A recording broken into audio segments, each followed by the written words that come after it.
You know, we're utilizing every dime of your money to the best of our ability. People are not gonna have a problem with that, because we know it's for the whole community, but mainly it's for our kids. My kids, they're not, you know, they're aged out now, but I have grandkids hopefully on the way. I want them to have a nice park. I can remember, oh gosh, this is probably in 2010, somewhere in that area, we had an OVC tournament.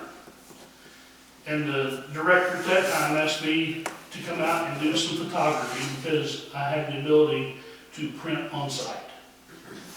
The OVC director pulled me to the side and was telling me, I guess he thought I worked for him, I don't know. But he was commenting on how great our parks was. Amen. He thought that we had the best park system he'd ever seen. 2 years in a row he did this. The third year, we had a change of staff, I'll just say it that way. He pulled me to the side, he said, "What happened? What happened here?" He said, I've been coming here a long time. I have never seen this park in this shape. It was atrocious. I was embarrassed. I'll be honest with you, to be a community member. It was that bad. Hadn't gotten a lot better since then. So that's where our community, and I've received a lot of phone calls, texts, emails, because people know that I do a lot of stuff outside. Saying just that. Where is all the money going? That's all they want to know. I don't think that's hard. And going back to what I've heard numerous times today, show the people where it's going. Then, once you prove to them that you're doing the job that you're set here to do, then you can talk to them about maybe raising the tax. Until then, we have people that are doing everything in their power right now just to put food on the table and a roof over their kids' head. It's tough. Inflation's going up, prices are going up, wages are not. Wages are not keeping up with what people are having to put out right now. They're taxing us to death, guys. You all know that. So when you start talking about it's just 1%, yeah, it's 1%, plus the possibility of a 4% alcohol tax the state's looking to impose. Plus the hidden tax that nobody talks about, inflation, that's robbing our dollars. Nobody, everybody here, I think, wants what's best for our community. I don't think there's one person here that is not here because they're not passionate about Montgomery County and what's best for this county. But what there is a lot of concerned citizens, business owners, people that want transparency and accountability. Until you show them, you'll never hear the end of this. Raise the tax, you'll really hear about it. Okay? My fear is that you implement the 1% tax. Then you have a lot of people who, as Ben has already said, has friends that go out of town because they don't want to pay the 2%. Winchester's not that far. Powell County's not that far. Bath County's not that far. Granted, they don't have, Winchester has the options we do, but the other ones don't. But there's going to be people who quit going to our local restaurants simply because of a 1% tax or a 1% increase. What's that going to do to your small restaurants, your small businesses. That shuts them down. You know, we should be here to try and help everyone. I think there's a lot of places that we can cut a lot of expenditures. Prioritize. Maybe this year we don't get to that particular project, but we've got to prioritize. And just like anyone else of us, we have, you know, we all have our own individual household budgets that we have to live within our means. If there's something I want that I don't have the money for, guess what? I don't buy it. That's the way our government should run also. It's not that, well, we really need that. So, but we don't have the money, so let's raise the tax here, raise the tax there. Guys, we've got to live within our means. If not, our small businesses, local businesses are going to start hurting because of it. And I'll be the first one. Shannon's already called me out. I'm the individual he talked about. I've asked to be on our board, Parks and Rec board, numerous times. Not because I want to go in and make it difficult for the rest of the board, because I want to help fix it. I want to help make our parks the fantastic parks that we once had. But because they look at me as a troublemaker, because I say, stay within our means, do what's right, not what's popular, I've been looked over. If you have a position come up tonight, I would love for you to get with Chris, because I know you can't put me on, but you can put me on in your joint position. I'd love to come on with you. I've talked to numerous people over the years about all kinds of ideas. A lot of them I think are good ideas, and some of them are not. And I tell them if they're not a good idea, they go work. But there's people out here that want to help. Don't shut them out.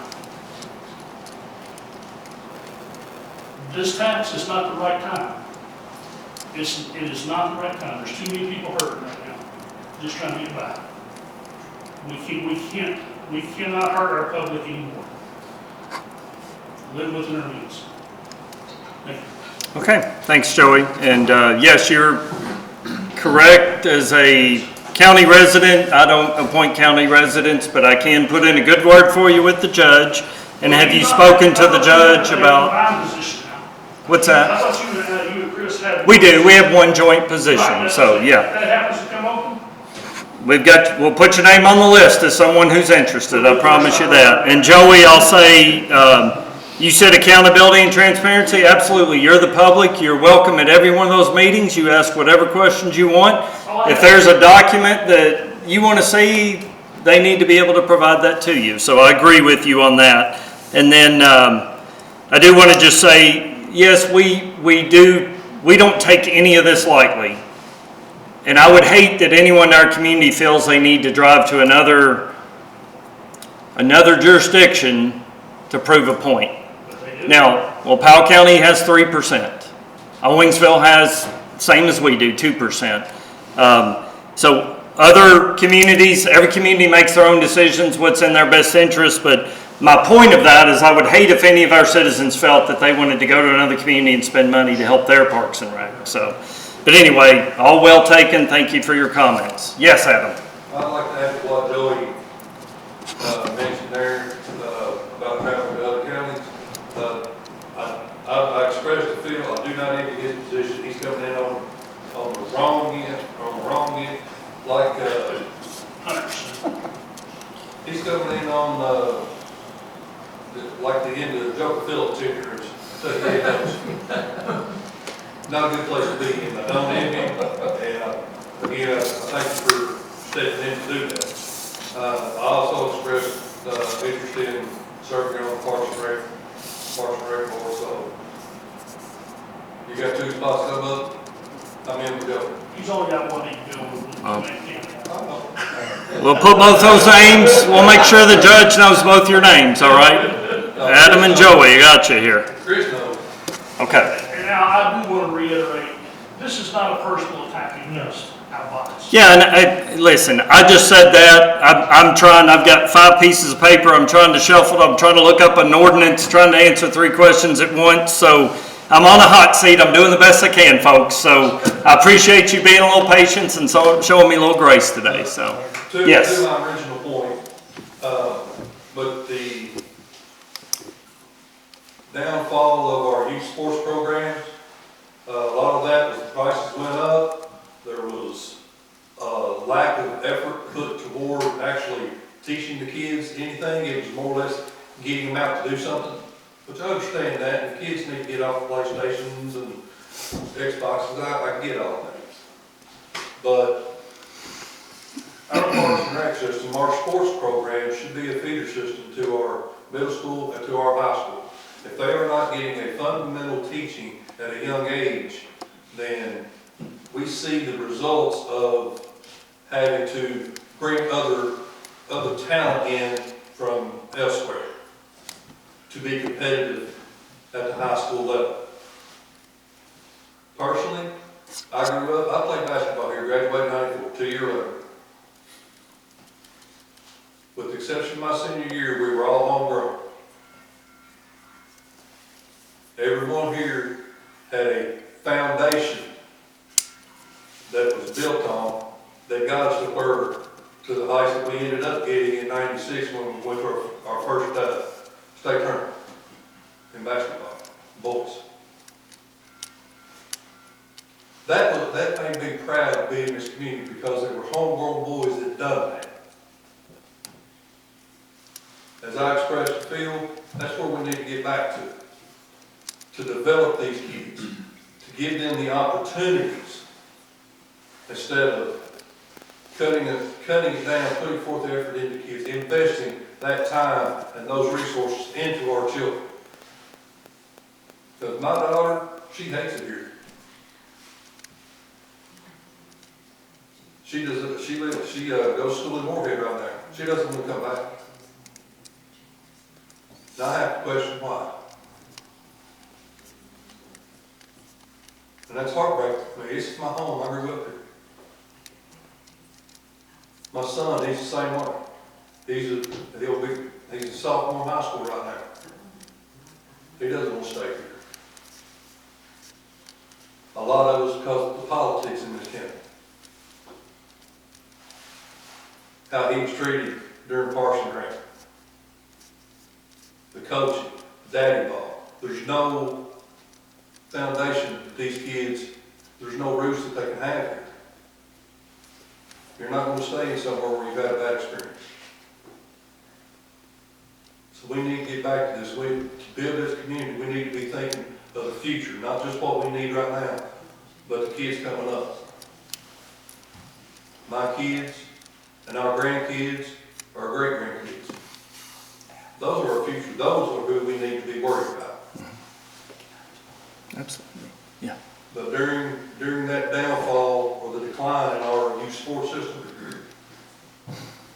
have people going to Clark County, have people going to Powell County, have people going to Bath County. Why? Prices went up, there was no effort in the kids. And to Joey's point, attracting transparency in the financial arena. Every time we turn around, well, we need to raise the tax, we need to raise the tax for this to pay for that. Why? Because the predecessors were financially irresponsible. And they put all those funds to wants and wish lists, new vehicles that arguably could have been, that were needed or not be needed. That's all people are asking. Like Joey said, show some transparency. Show us where that money's going. Why it is going there. A valid reason, because if we have to report what we earn, why can't our local government do the same thing, show us the same person? You want our money, show us where it's going. Why it's going there, and a valid reason that it's going to that area. That's all we're asking. Okay. Thank you, Adam. All good comments, well received, and I'll point out our budget's online. You come down and ask me anything, I'll tell you where our money's going in the city of Mount Sterling. I think you wanted to respond Yeah, to, if you don't mind, and give me 1 second, Shane, I'll let you. Adam and Joey, I knew I was getting myself into when I took this job. I will say this, when you say that, I got the keys handed to a cattle wide. Now, you may say, feel your praise. I know what kind of financial shape we're in. We run it on it's tight. You know, it's a tight budget. You talk about a pool we use, we still pay on, but here's where I like to look at it. Man, we're only gonna go but one way, and that's gonna be up. I got a short term, you know, I'm at my age, if I can get 5 good years out of me, 6 years, wherever time God said it's time to go, I'm gonna give everything I got to make these parks the best they can be. I'm invested 30 plus years. I see some people here, I'll coach your kids. And your kids got grandkids. You already got grandkids now. I've done everything from refereeing, umpiring, coaching, little league, baseball, even did soccer. I have no clue about soccer, I did anyway. I weeded it 1 year, they needed help. They need some help weeding. I did it. I'm invested in this park. And now I'm gonna make it the best I possibly can to make it that way. If you know me, you know I got the best interest in heart for these kids. And not just kids, I want kids of all ages. Adam, we talked about this. This past year, we're up over 120 kids since fall in spring soccer. We got a record amount of kids playing. However you do it, Adam, just like you just talked about, we lower the cost across the board for every kid to play about $20. We got also, and I had to get this approved by the board, and we all agreed to this. Look, we gotta get kids out. Reduce the cost, because you got people out there, single moms, single dads, who decide, do we turn the lights on, leave the lights on, or can our son or daughter play sports? Well, let's make both of them happen. We gave a sibling discount this time. Years prior, it was $2. This time it's $15. So if you had 2 kids, you could play them $100 for soccer. 351 kids signed up. We're offering free flag football. We got 300 kids signed up for flag football. It's going to happen on Sunday afternoon. We got all kinds of programming coming up. And here's how it's happening. I've gone to every single high school coach and middle school coach. Hey, this is your program. How do you want us to run it? Same way as soccer, we've got 12 teams in the U6 league that teaches kids how. Now, again, I don't know anything about soccer. I'm just basing this on the middle school coaches, coach high school soccer. She's feel this is what we need to do. I said, you take the charge on it, I'll make it happen. And that's what we've done. So we've got 12 teams in this league. And that's all it is. We don't keep score. It's all fundamental footwork, passing, things of that nature. So we're going to get kids back involved. Baseball is approaching 400 kids, baseball and softball. So we're getting more kids out. Remember, we didn't have baseball and softball for the last couple of years. We're taking that back. We'll actually have basketball back this coming year. I already talked to Dr. Thompson about that. We will have that back. It's been out of our control the last couple of years. So yeah, we're getting the programming back. Not only do I want that programming back, guys, we're getting adult programming back. I see some of you guys, y'all played sports before. Softball's back. We're going to have not only adult softball, but also have co-ed, working on a adult soccer league. We have a high expanded population here. We're working on getting that form on a weekend as well. We're going to have a bowling league. That's right, bowling. We'll partner up with the bowling alley out here. Their high school coach has approached me, and we're going to make it affordable for kids to play that. I'm working on right now volleyball for young ladies who are 3rd through 5th grade. Once they get to middle school, guess what? If they get chosen to a team, well, they get about a week to practice, and then they're thrown into a ball game. We want them to learn the game before they get there. We're going to get there. You just have to be patient. Well, we got a great start. and this is not me, it's not bragging about, it's not a me thing, it's a we thing. It's a community thing. And you're absolutely right, Joe. We need to be transparent. You know what? I'm a taxpayer. You don't think I didn't have questions myself? That's why I took this job. So I want to know what's going on. Because I take a lot of pride in my part. So, one day, when I'm dead and gone, heck, I like to be buried out there. Of course, I'll probably be buried in the backyard beside my dog. So, but I'm going to It's tell you. illegal in the city limits. Sorry. But I will tell you this. If you ever want anything at all, just come on. Adam came by, we talked for 2 hours. I'll start getting you more meetings, don't worry. And like I said, I don't mind talking. I mean, everything's out there. Everybody knows me anyway. I'm going to be there for the kids and the adults of all ages. And we'll make this work. I guess that's one of the things that pains me about that film. I can remember when I first got involved in parks 20 years ago. In baseball, over the, let's see, what was it, 1, 2, 3, 4, 5 different leagues that we had. I think there was a total of about 30 teams. There was a couple of years that I tried to get the photography contract out there. There were over 300 kids that were involved in baseball. At that point, there was like 400 some kids in soccer. And that was before all the other sports got involved. And over the years, with a lot of the bad decisions that were made, that's where you started seeing those numbers just started dropping off drastically. Now, not only is it unfortunate because our kids are now not wanting to utilize that system, but then those players, there's fees associated with those players. That's an revenue source that the park has always had, that until the last 10, 15 years, it's kind of dried up. So, that is also a revenue source for you too. You're right, Joe. It's not much because Tommy paid for shirts and referees, but it's a little bit of source. But you also want to make it affordable because we are a nonprofit, Oh, obviously. absolutely. And you're right.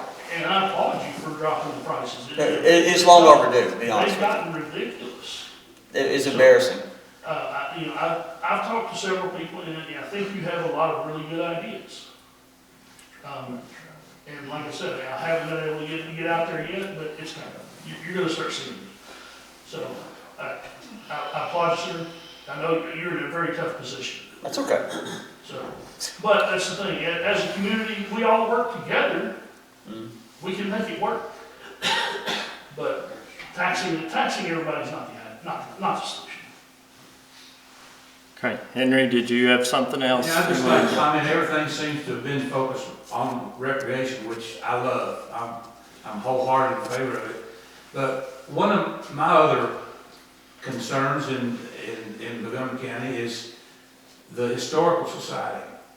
I don't know if there's long-term plans to get out of the facility that you're in there. I've been invited to a lot of y'all's meetings, and Dick Elfield has sort of beat me up a bunch of times. But about a year ago, I had discovered some stuff from my wife's grandfather from 1917. And it was what I thought was really historical information. And I took it down to the Historical Society, and I walked in, and I gotta admit, I haven't been there. I'm fault in that. But it was stocked with everything. And so I went lugging this stuff in that I had in several pieces. And the lady said, and I don't remember who it was, said, take it upstairs. Whoa, I never said that. I didn't say you. I'm the only one that works there. Anyway, I was told to take it upstairs, which I did. There was at that time no room to put anything out. Okay. But my point is this, it's not to chastise you for, No. for that, because I took it upstairs. And my point here is that when I got upstairs, I was amazed at the amount of historical stuff that was upstairs. Right. Now, the problem we have is that, the building that we're in, we're not moving out because we are under a lease, we are under a lease from the city. And we have a 99-year lease, which about 20 years is done on it. Yeah. So the upstairs, yes, it's full of stuff, but what we need for the upstairs is that we need a complete renovation. So we can have, because my idea, what I would love to see is that downstairs currently, we have history that going from the early Indians all the way up to about the 1920s. So, and we are now accumulating stuff related to World War II and Korea and Vietnam, and pretty soon I'm gonna start seeing stuff from Operation Iraqi Freedom and that. So, and coming up for our more modern, and I need to expand upstairs. But I can't do that because it needs complete renovation, because I have to make it also handicap accessible. I concur completely. That's my whole point. Is there a long-term budgetary plan? Right now, we don't have the budget. We're not bringing in nearly the enough money that we need. I mean, I'm in there, yes, I sell books and all that, but I have to keep the cost of my books equivalent to, if not slightly lower than Amazon, but still make a profit. And, wait, hang on. And then when I have people come in there, I have to say, I do not charge admissions, but I find I get a little bit more money coming in from donations when I ask people, please leave a donation, but I will not force you. I'm not being critical of the Historical Society at all. My whole point is that I would love to see just what you're telling me about, that it would be expanded, where a lot of this stuff that's, in my opinion, just set aside, could be utilized. I would love to bring it all out. I would love to display it. I would love to have more books and bring more people into Mount Sterling to be able to do deep genealogy and go through historical stuff upstairs and do research and bring in students and having desks and more computers and that. I would love it, but we're not getting in nearly the money that needs to be done to renovate the upstairs. When I came here today, one of my main concerns was how the budget was split up. And Al gave that to me.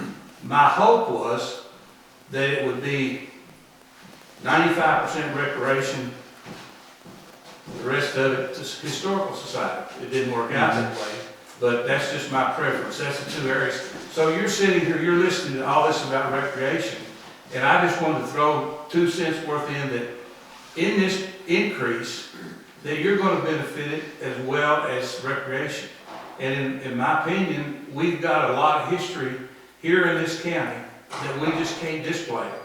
And I was in hopes that there would be a plan to get out of that building and go to a bigger building. No, we just don't have the money. That's, Honestly, we just don't have the money. There's wonderful people out that I see from out of state that they're part of their trust that say, Montgomery County Historical Society will see $1,000. I get a check once a year for $250 from a couple in Georgia because they came here and experienced what we had here several years ago. And every year when I get that check, I send out a thank you note, and that goes in to help keep the lights on. Right now, I'm undergoing our HVAC system decided to not cooperate, and I've got Comfort Air coming in tomorrow. well, my hope is that if the 1% passes, that it'll help you as much as it does. I would hope so, but we have to, That's all I have. yeah. Yeah, I was a little more positive. Good question, Henry, is the Historical Society people want to expand, etc. The plus we do have, our budget's $10,000, or the income is kind of $10,000, a little rental, some donations, and some money from the Bill House rental costs. So we're kind of running on $15,000 total dollars a year and barely kind of keeping up. The plus is, the museum itself, as you look at it, is we have folks on quality because we can't have quantity with the budget we have. But the plus is, I don't know if folks know, we also have the Joseph Simpson Log Cabin. If you know where that is, was built 1794 to 1796, that time period when the town was first getting started. We own that Historical Society and put money into preserving that. The Bell House was built in 1815 and is preserved more money is needed for the roof, that kind of stuff, replacing. So kind of thinking in terms of besides the museum itself, the log cabin that we have, the Bell House that we have is kind of a part of that whole campus, if you will, of the Historic Society. The other part, I was looking for a chance to invite everybody. We meet the fourth Monday of every month at the Episcopal Church. Henry, I haven't seen you there in a long time. So come up to support us, because a lot of the history that we have is not in space so much of these outlying buildings, but the history we preserve and share is huge. We'd have a lot of researchers involved and authors, that kind of stuff come in.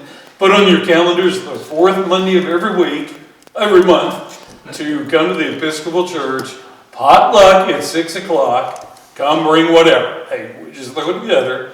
We're on a very, very, very tight budget, as everybody is. Come to that at 7 o'clock. We always have a program, and we meet March through November, those months. So to your point, Henry, we can expand with programs, knowledge, articles, files we have for researchers, for people who come. We've had to take kind of that path. There's a lot of ideas we've had, but on $15,000 a year, there's just not a whole lot of physical we can do so far. Kind type work would help get that done down there. Volunteers, community service. Yeah, and by the way, yeah, so good point. So as the Historic Society, we're 100% volunteer, except for a small pay we give to Joanne to be in the museum all those hours through the week. Always there to help people that come from wherever. People might come from Texas, New Hampshire, whatever, to come. She's got to be there to take care of them, help them. We get some donations there, but we are 100% volunteers, except for the small amount of money for Joanne. But the expenses for utilities and maintenance of those buildings, where the cost goes. So I just want to throw that out. Come join us anytime. Okay. And I want to be respectful of everyone's time. I know we had one more question that was going to end this up. Sam, don't leave until you talk to Phil. I want to make sure you get the answers that you were looking for, okay? And if we didn't get them after that first forum, we failed you. We got to do better. Don't leave till you talk to him, okay? And then I would just say to anyone, if there's any conversations that still need to be had, please let me know. Sit down. I'll sit down with you. We'll have a good discussion, and I'll try to provide you with whatever information that I can to help you make whatever decision you're going to make, okay? All right, Shannon, you said you had one more question to end it up, so we'll let you finish up today. So a couple little ideas. I'm always thinking as an entrepreneur, how do we make things better than what we got? How can we leave the world better than we found it? How can we leave our city better than we found it? How about working with the judges? Maybe we could get some community service or something. Do we have a problem with volunteers? Are there enough volunteers? Would you like to see more volunteers? I don't have. Always, yeah. We love volunteers. I don't have a problem with volunteers. Right now, FYI for people that the museum is only open we're working on winter hours. So we're only open Thursday, Friday, Saturdays from 10 to 2. And then starting March 31st, then we go back to Tuesday through Saturdays with the same time. Whenever I have to be gone off somewhere, like, I don't know if you know or not, but as of a year and a half ago, we here at the Montgomery County History Museum joined the Eastern Kentucky Humanities Commission, which is based out of Moorhead, to help with communities and historical, maybe Gateway could join sometime, but historical societies and history museums. Think of it like, you've heard of the Bourbon Trail. Well, they're trying to push the museum trail or that to get tourists to come visit Eastern Kentucky. And it goes far west as Winchester's cutoff, but as far north as the state line and far south as the Tennessee state line. So, the commission is really working hard on trying to build up more tourism, more people to come in, visit our museum. Volunteers is right now, not a problem. But I just look at it as, when I have to step out and go to these meetings, or I have a commitment that I have to do out of town, you know, I always say to Ken or Mr. Frazier, who's behind you, to say, hey, I'm gonna be out of town, I need some volunteers to come cover the museum. But for me, you know, yes, I do get a small amount where, you know, I'm there pretty much 5 You're days a week. responsible for the volunteers. Right, right. It's really money that they need. Well, I mean, volunteers, More than labor is money, labor is usually Well, the they top. don't have a lot of labor. Yeah, well, yeah, it's just me, There's no labor. but, you know, it's, you know, To opening. renovate the building. And at some point, if you did renovate the building, you'd probably have some good skilled labor though. That'd be Yeah. good. Skilled labor volunteers. Yeah, your point's well taken. The volunteers we need are roofers, There you brick go. masons, log It just so cabin happens, viewers. a lot of tradesmen go to jail. Well, you know, I was gonna say, I thought you were that. I thought if you were to crazy. look at our building right now, off the top of my head, the first thing I would say is, I need some, you know, I need a company come in to do tuck pointing on the brick on the front of the building, Preserve. because Yeah, it's it's coming, the mortar is coming It's out. time, yeah. It's Yes. just a regular maintenance item. maintenance stuff. Right, And maybe solar panels or something to ease the burden on the utility side of things.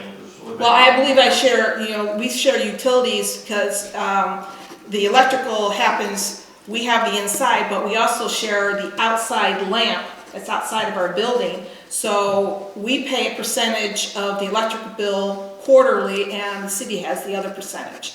Cool.